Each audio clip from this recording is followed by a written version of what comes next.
Kirby. He's cute. Till you cross him, then he's one tough cream puff.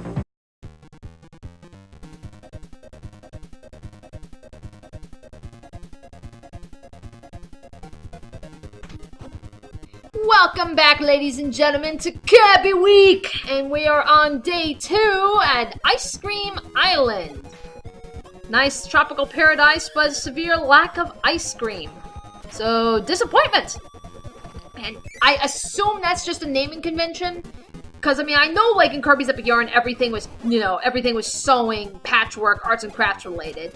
But, my god, it's been so long since I played Triple Deluxe, I really don't remember for the life of me if, were each of the worlds named after, like, following a naming convention? Were they named after food? I cannot remember for the life of me, so I guess that's something I'm just gonna have to check back in post. Nope. But, yeah, in the meantime, I mean, I don't know, I guess it's just kind of weird. You would think, like, something that's named after, like, food, and you would think there'd be some kind of a reference here. I mean, it's like, I'm not expecting, like, Sweet Mountain or anything, like, from Sonic Colors, although you must admit that would be oddly appropriate for Kirby.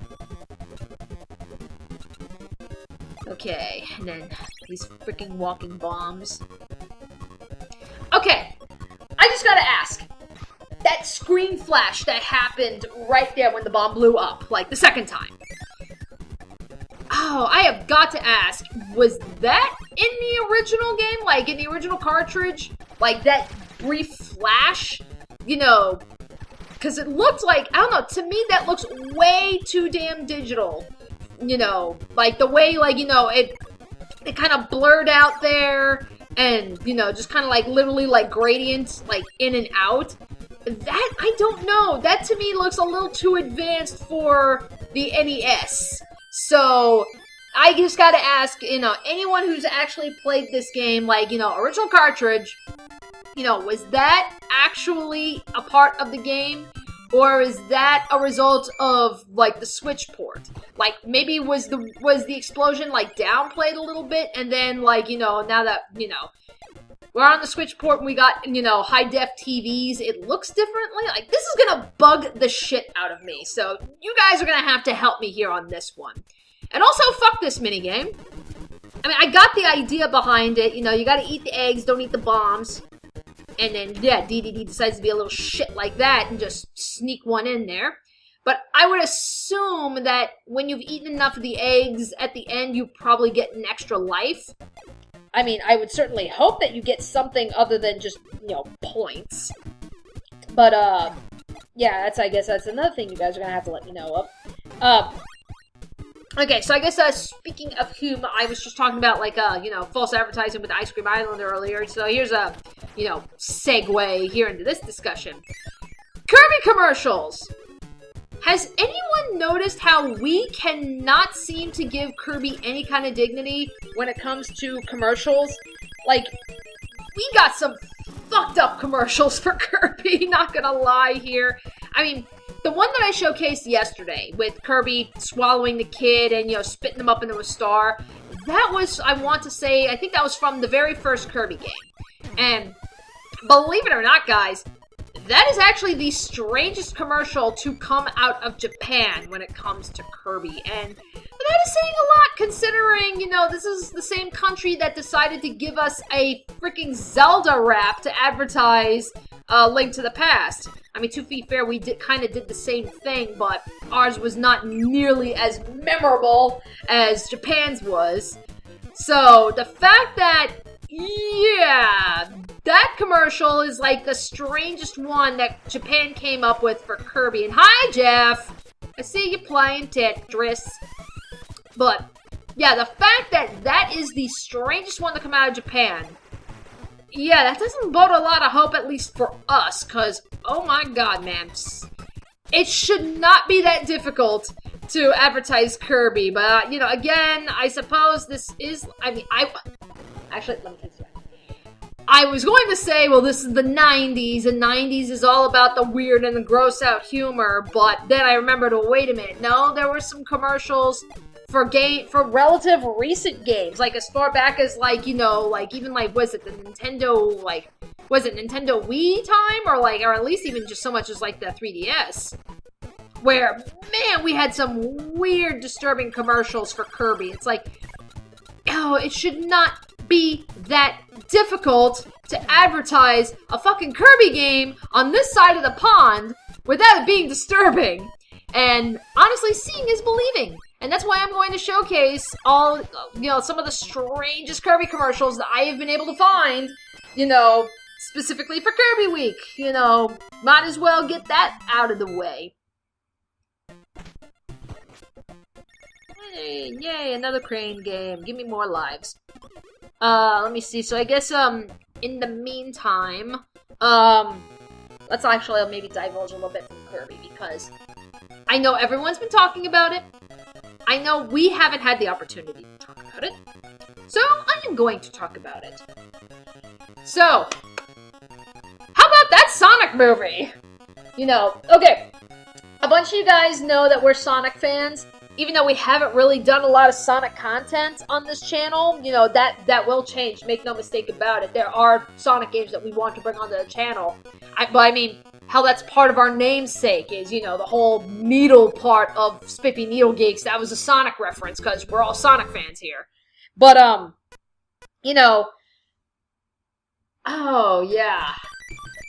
I'm honestly surprised that people were, like, I guess maybe that shocked with how bad the movie was going to look. I mean, we had leaks for months now of what Sonic's design was heading towards. And people are honestly surprised that it looks god-awful. That's why I'm just like, what the hell, man? You know, don't get me wrong, it is very fucked. But, oh, it's just one of those things where you're just kind of sitting here just going like, you shouldn't really be that surprised, you know. I mean, we kind of had the leaks ahead of time, so I really don't know what else we were possibly thinking. Let alone when it's, you know, hey, we're going to do live action and animation. Now, don't get me wrong, that's not exactly a concept. That's not a bad idea for a concept or anything. I mean, Detective Pikachu is looking very promising. And I mean, you know, the mother of all live-action cartoon hybrids, Who Framed Roger Rabbit, is fucking great. That's still one of, like, my favorite Disney movies ever. So, the concept, it can be done, you know, if it's handled fairly well. And, oh, for whatever reason, it just looks like they're literally putting, like, the bare bones basic shit for the Sonic movie. I'm aware that they said that they're going to go back to they're gonna, you know, fix and redesign the model, which is like, you know, okay, I guess that's a step in the right direction, but at the same time, I'm just thinking, my god, there is way more that was wrong with that trailer compared to the model. Yes, the model is the worst offense of it, but the rest of the movie just looks so bland and generic, and it's like, I mean, Sonic doesn't necessarily need a complex plot. You know, some of the best Sonic games come from simple stories. And so it's like, you know, honestly, I think having a simple story for Sonic would work, but oh my god, this just looks so fucking generic. Like, copy-paste generic. Like, it just looks like already it's just gonna be a boring goddamn movie. So, I mean, even if they had decided that, hey, we're gonna make this an animated movie and not like a live-action movie, but if this was the story that they were gonna go with, I would still not be impressed, and fuck you, Meta Knight bad guys. But, yeah, it's like where I'm just like, you know, at the end of the day, it's like, you know, okay, it's nice that, you know, you're wanting to take the criticism and take that into account and all, but at the same time, it's just like, oh, God, that, even if you fix the model, I don't have high hopes for the Sonic movie, I'm sorry. You know, if I do see it, I'm probably gonna be waiting for Netflix on that one. Like, you know, I'd rather pay, you know, $8 a month for it rather than, you know, cost for movie and food and shit. Like, you know, yeah, I'm, you know, going out to the movies can be a little bit pricey, so I might as well wait for it to be on Netflix. before I take the time out to go see it. So, honestly, that's what I'm waiting for. I will go see Detective Pikachu in the theaters. I actually want to see that. But, because that's honestly looking very promising. So, I mean, hey, if that comes out pretty good, then, alright. I will definitely let you guys know on that one. This guy with his fucking fork.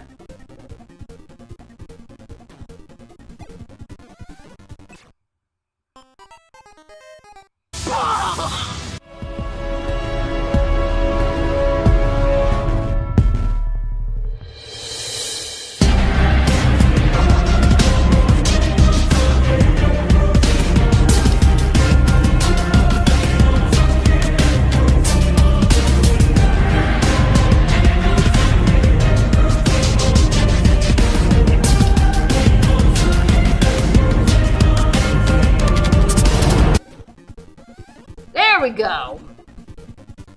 Oh god, those fucking guys with a fork, I swear to god. Alrighty. But anywho, so I did see in the comments yesterday that it was brought to my attention that yeah, this is actually the game that introduced Meta Knight. So, hot damn, I didn't realize Meta Knight came this early. I always figured Meta Knight probably came in way later, but I guess not. And I guess this is where I'm assuming he's just gonna throw, you know, he's just gonna throw his homies at me rather than, you know, fight me like a man. You know, cause I mean, I remember it was like, you know, an Epic Yarn and shit. I mean, I remember, like, you know, yeah, we had to fight Meta Knight. So that's where I'm just like, okay, I hope I get to fight Meta Knight in this game. Because that would suck that it's like, oh, you bring in Meta Knight as a popular character and everything, and yet I don't even get the opportunity to actually fight him. I just fight his cronies. So I'm certainly hoping for that. That's probably going to be like one of the last bosses or something. Just watch. It's going to be like, what, like second to last boss or something after DDD. Like, I'm probably going to have to fight Meta Knight, and then I'm going to have to fight DDD, and then, you know, there we go. So, speaking of which, so I did not realize, that, yeah, so the story behind Kirby's Adventure. Because, yeah, this is one of those games where, you know, the story, yeah, you gotta actually, like, wait for, like, if you're actually, like, you're at the title screen, and you gotta, like, wait, like, a minute, and that's usually when, like, you know, they'll throw, like, you know, okay, we're gonna throw, like, a bare basic story, and oh my god, the lag. Seriously, that lag was atrocious! But yeah, so I didn't realize that, you know, oh, just wait until, you know, wait for a minute and, you know, we'll actually get the frickin' story. You know, it wasn't until, like, you know, I think I put the game down maybe to, like, take a break or something, you know, to eat some dinner, and I left it on the title screen and I saw that, so I was like, oh shit! So, the story, like, the very abridged version of this, so, King Dedede, he got a hold of something called the Star Rod, which, you know, I'm sure anybody, all of us who've played Smash, we all are familiar with the Star Rod. So, Dedede, he was, chilling out, he was swimming in shit in, like, the Fountain of Dreams, I think. They called it something else in this game, but I guess, either it got renamed or they went with, like, the original name in Japan, and it was the Fountain of Dreams, but they called it something else in this game. I can't remember what it was. So Dedede was chilling there, he had the Star Rod, all that other fun shit, and then, so Kirby's basically trying to stop Dedede, and the Star Rod got broken into several pieces. So, yeah, so that's why, you know, we got we got, like, a piece of the Star Rod, even though it looks like the frickin' Star Rod. Like, but apparently, nope, that is just a piece of it. So, we got a piece, so pretty much every boss fight, we're gonna get a piece of the Star Rod, and we're gonna put it back together. So, that's the basic, that is the most bare bones, abridged version I can come up with for the story for Kirby's Adventure. You know, I'm sorry that I did not realize that before I had started recording. Otherwise, I would have included that footage. But, you know, oh well. you know, nothing we can do. Well, we can do now. Alright, so I guess, okay, so I guess while, I guess maybe getting back into, movie discussion here for the time being. So I was like, you know, yeah, don't have much hope for the Sonic movie. Detective Pikachu is looking pretty promising. And, I do know somebody had asked, I believe it was actually on one of our, I believe it was on one of the Golden Geek Outs, actually, I think. Or, no. It was either that or it was Undertale. I don't remember where, but somebody had asked, you know, hey, where are you guys going to talk about Avengers Endgame? I had actually proposed the idea to BJ. You know, hey, do we want to maybe do like a stream discussion where we can all just kind of get together and talk about Endgame? And, you know, while I was all up for the idea, you know, I think really it was like, I know I've seen Endgame. BJ has seen Endgame. I know Relmors has seen Endgame. I do not know if Brandon has seen it or not. And I know Ryan is actually behind on the MCU. Like, he hasn't even seen Infinity War. So, you know, what chance does he have in really understanding and following the events of Endgame if he didn't see what led up to it? So, you know, Ryan's got some catch-up that he's got to do. So, you know, he'll see Endgame in time. And I would anticipate that he's going to love the fuck out of it. Because, yeah, BJ and I and Relmors, all three of us loved the fuck out of it. I don't know if we're still going to try and do the stream idea. Because, again, now it's a matter of finding time to do it. Because, you know, again, we're all on radically different schedules. You know, so it's like, I know, like, Relmors and BJ tend to work at night. I work during the day. So, that's just really where it boils down to. And fuck these things. Fuck that tunnel. Excuse me. But, yeah, I know we had proposed the idea, but, just on the off chance, if it doesn't happen, I guess let me go a little bit into my thoughts on Endgame. I'm not gonna try and go too I'm not gonna try and go very spoilery or anything, because you guys need to see this movie. It's fucking amazing. But yeah, I was honestly really impressed, like, considering that, I mean, yeah, this is like well over a decade of movies, and like they all came together, and it all tied in very well too. And, you know, so it was like, you know, and it seems like I don't want to say plot holes, but more so I guess maybe like character loopholes or something. I don't know if you necessarily call it that, but it definitely looks like a lot of characters seem to have gotten some, like, emotional closure. You know, Iron Man got some emotional closure. Thor got some emotional closure. Captain America definitely did. So that, I thought that was really cool. And, you know, and even then, it was like, you know, I really liked how Ant-Man got a lot of the screen time, because I love Ant-Man. I had so much fun watching the Ant-Man movies. So, you know, again, it's kind of just goes back to where it's like, yeah, Ant-Man, you don't necessarily need a super complex storyline, you know, because I know usually when we think like, we look towards like Captain America or like Iron Man for something a little bit more complex, just because, I mean, these are the headliners of the Avengers. But, yeah, but, you know, considering, you know, it's a little, even with the quantum physics shit that they talk about, it's still relatively easy to follow, and it's still a pretty fairly standard story, but it was done so well that I honestly really enjoy the Ant-Man movies. So I was really happy to see Ant-Man really had his time to shine, you know, considering that he kind of was missing out on a lot of stuff. So, that I thought was cool.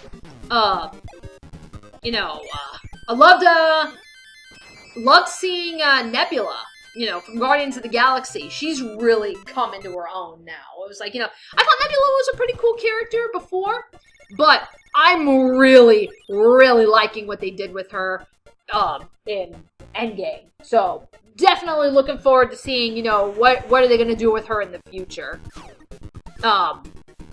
Other than that, it's so hard to try and talk about Endgame without spoiling too much. But, No, yeah, we're actually hitting towards the end. So you know what? I think I'll actually, I think I'm gonna actually leave it at that. So, alright, so yeah, I got a tomato. And then, yeah, so I guess these things are just kind of randomized or something. So it's like, okay, I'll take a firepower, because, you know, laser's so goddamn situational, you know? But, alright, so, boss time! And I have no idea what the fuck you are. They're like a face on roller skates, and you're doodling on canvases. So I'm assuming a proto-Adeline? Like, was this where, the inspiration for Adeline came in?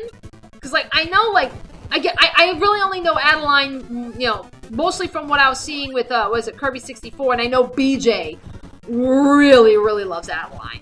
So, that's just what I know. But I know she's really big on the sketching and shit, so... I mean, I guess, like, you know... Maybe this one is, the inspiration, but regardless, she is dead. At least I'm assuming that is a girl. I apologize for misgendering, you know, God forbid if I did. So, I guess, with that said, so join us tomorrow for World 3.